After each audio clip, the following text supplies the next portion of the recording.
Durante os últimos anos, as versões alternativas de heróis vêm se tornando cada vez mais populares com o público, e com a chegada do Aranhaverso, uma versão do Homem-Aranha inspirada na década de 1930 se popularizou muito, e por isso que hoje vamos falar sobre a mais nova série do Spider-Noir.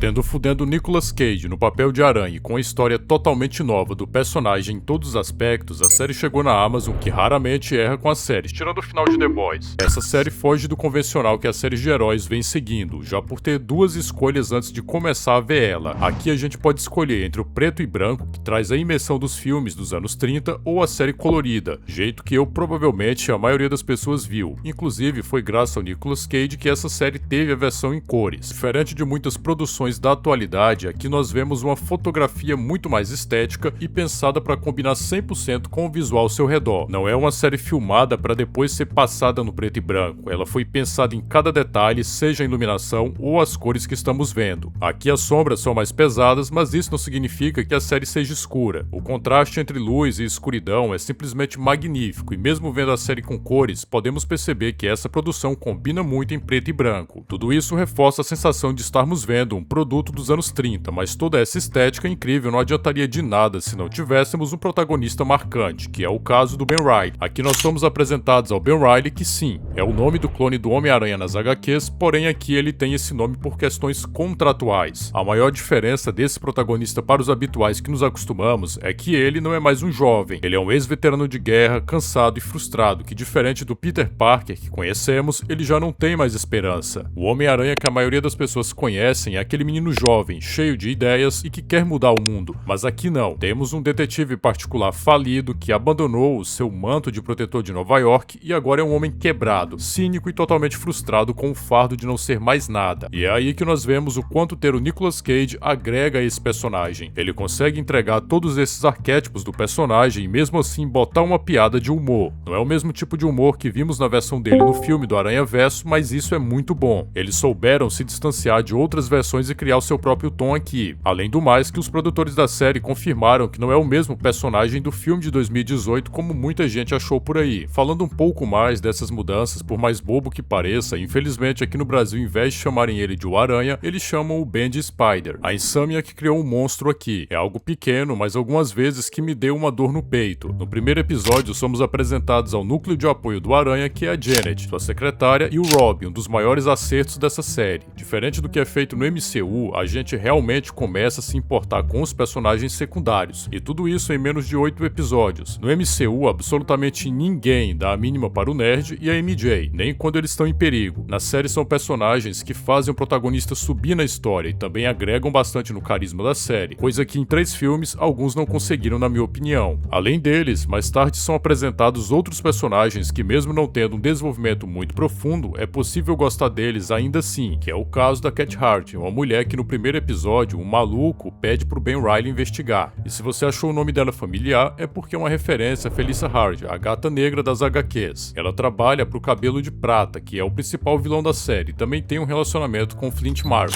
Nas HQs do Aranha Noir, o Peter Parker era uma versão mais séria e reimaginada do original, aqui nós temos um personagem muito distinto disso tudo. Enquanto no original vê sua identidade de herói sendo uma responsabilidade, nessa versão ele a vê como uma memória de um passado fracassado. Nesse universo, Ben Reilly não tem seus tios para servir de apoio, nem uma Mary Jane para chamar de sua, além de afastar todos os seus amigos, porque depois da morte de sua esposa Ruby, ele sente que fracassou como herói. Somos apresentados ao Cabelo de Prata, o principal vilão, que aqui é um mafioso velho, que me lembra dos filmes gangsters antigos, e sinceramente, é um vilão bem clichê. Ele não tem grandes motivações e nem é muito memorável. Sendo bem sincero, ele não deixa de ter bons momentos, principalmente com a Cat, mas falta algo nele, sabe? No primeiro episódio, uma trama até que simples resulta no arco principal da temporada, que é a traição envolvendo a Cat e o Cabelo de Prata, e ele querendo o controle de Nova York nas suas mãos. Além disso, serve para conectar os personagens da trama.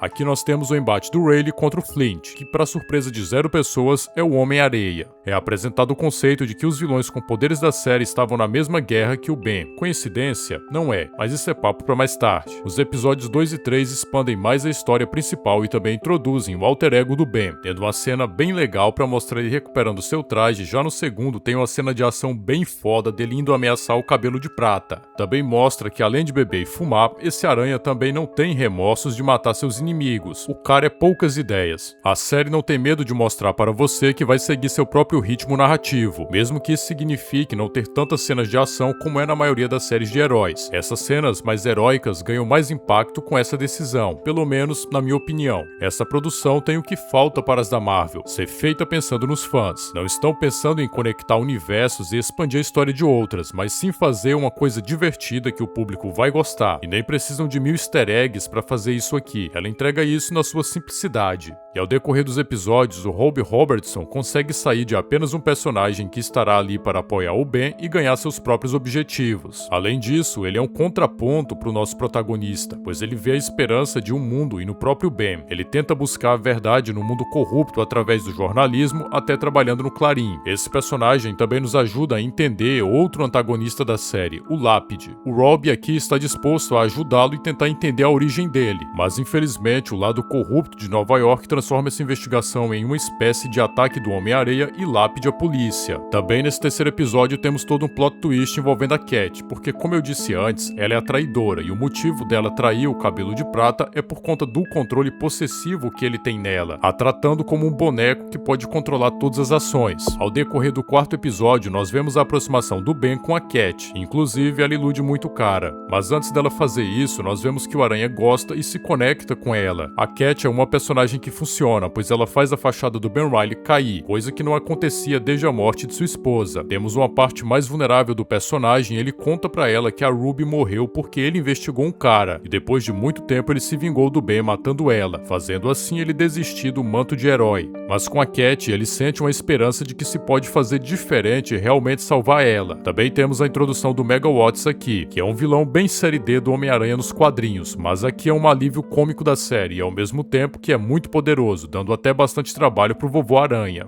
Como eu comentei um pouco antes, e vou comentar de novo, eu sinto que uma das partes mais fracas da série é como os vilões são retratados. E esse Megawatts enche o saco pra caramba, não vi a hora dele sumir da minha tela logo. Ele é simplesmente insuportável, e mesmo que pudesse ser o objetivo, pra mim só ficou muito caricato. Para mim, ele quebra o clima da série quando aparece, porque enquanto outros personagens têm um tom mais melancólico e misterioso, tem ele, e nem objetivos ou motivações esse personagem tem, diferente dos outros. A Cat acaba descobrindo que o Ben é o Aranha, e isso quebra mais barreiras entre ele, fazendo assim ela ver os dois lados dele num só, porque ele não precisa mais esconder quem ele realmente é, mesmo que por pouco tempo. Numa cena entre eles dois, nós finalmente podemos ver como foi a origem dos poderes desse personagem, e eu já vou logo avisando, essa pode ser uma parte bem controversa para alguns fãs.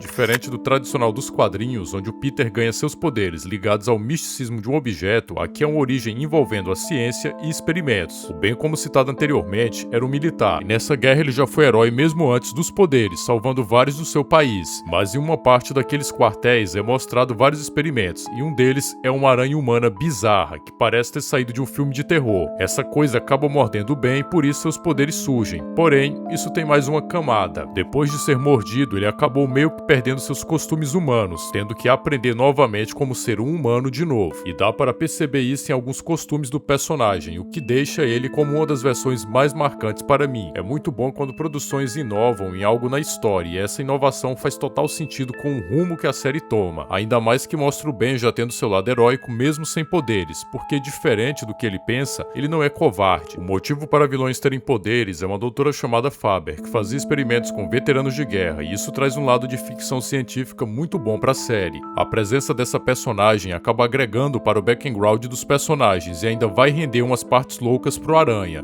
É nessa reta final que a produção começa a se assemelhar mais com outros produtos de super-heróis e a parte noir fica mais de lado. Porém, isso não é uma coisa negativa. Mostra que mesmo juntando diferentes tons, ela consegue fazer isso com qualidade. É mostrado um pouco do desenvolvimento do Flint e Lone, que diferente do Megawatts são vilões que a trama dá mais foco. Porém, aqui eu senti uma falha do roteiro da série na justificativa do Lone de virar vilão. Ele é convencido muito fácil se juntar aos vilões e acaba ficando por isso mesmo, enquanto o Flint tem mais tempo de tela para para suas motivações fazerem sentido, o mesmo não acontece com Lone, fazendo com que esse personagem pareça uma das partes mais apressadas da série. Após aquele desenvolvimento do Ben e Cat, eles resolvem fugir. Sim, o Ben iria fugir e deixar Nova York porque ele se sentia bem depois de muito tempo, mas aqui a Cat descobre um jeito de salvar o Flint, que estava morrendo lentamente, e o jeito de salvar ele era usando o Aranha como cobaia para testes. Ela não hesita e fala a identidade para a doutora, trazendo um dos momentos mais controversos da personagem, onde ela tem a escolha de permanecer fiel ao Ben ou salvar o Flint. É uma escolha que faz sentido para a personagem, ao mesmo tempo que desconstrói o relacionamento dela com o nosso protagonista, e de quebra ainda faz ele não ser apenas mais um par romântico. A série mostra que o Ben tinha outro nome antes da guerra, ou seja, aquele é o Peter Parker, mas mudou de nome para não ser procurado depois dos experimentos do governo. Quando o Ben é levado ao laboratório, tem uns momentos muito viajados que eu sinceramente curti demais. Ficou bizarro e nessa parte funciona muito isso. Vemos o Ben alucinando e tendo flashbacks da guerra, mostrando como isso foi um dos grandes traumas dele. Um dos pontos que eu curti dessa série é que ela não tem medo do estranho. Se for para mostrar uma aranha humana, aranhas saindo de um corte ou até cadáveres, ela vai mostrar, combinando demais com esse universo no ar. Eu fico pensando que se tivesse outra temporada, talvez abordariam o abutre canibal das HQs. É impressionante como as poucas cenas de ação disso aqui, por mais simples que sejam, são muito, mas muito mais memoráveis que as cenas dos últimos filmes do personagem. Uma aranha totalmente bêbado descer a porrada em uns caras no bar foi foda demais. No último episódio, todos os personagens centrais são reunidos e o conflito geral da série finalmente vai ser resolvido. E, inclusive, o roteiro não falha em resolver as tramas dos personagens. Temos a reunião do Aranha junto dos vilões, e isso rende umas cenas muito boas, do Riley distraindo os vilões enquanto tá sem traje. Pô, o cara é o rei do carisma. A batalha final de tudo isso ainda consegue ser boa, mesmo tendo o orçamento de um pastel e um caldo de cana. Esse final nos entrega uma resolução foda para os problemas, e não foi genérico. Todos os grandes arcos são resolvidos, seja a morte do Cabelo de Prata, o fim do Megawatts e o final da Cat junto do Flint. É um resultado satisfatório para a jornada, principalmente pela volta do Aranha como herói para o povo. No fim das contas, o Spider-Noir foi uma das melhores produções do Homem-Aranha que saíram nos últimos tempos, pois ela abraça o lado fantasioso e estranho da coisa, além de ter muita personalidade e se beneficiar muito da estética no ar. É claro que a série não é perfeita, pois eu senti que faltou um arco de desenvolvimento para o Ben Reilly como protagonista da obra, e eu sinceramente espero que venham mais projetos quebrando essa fórmula de heróis.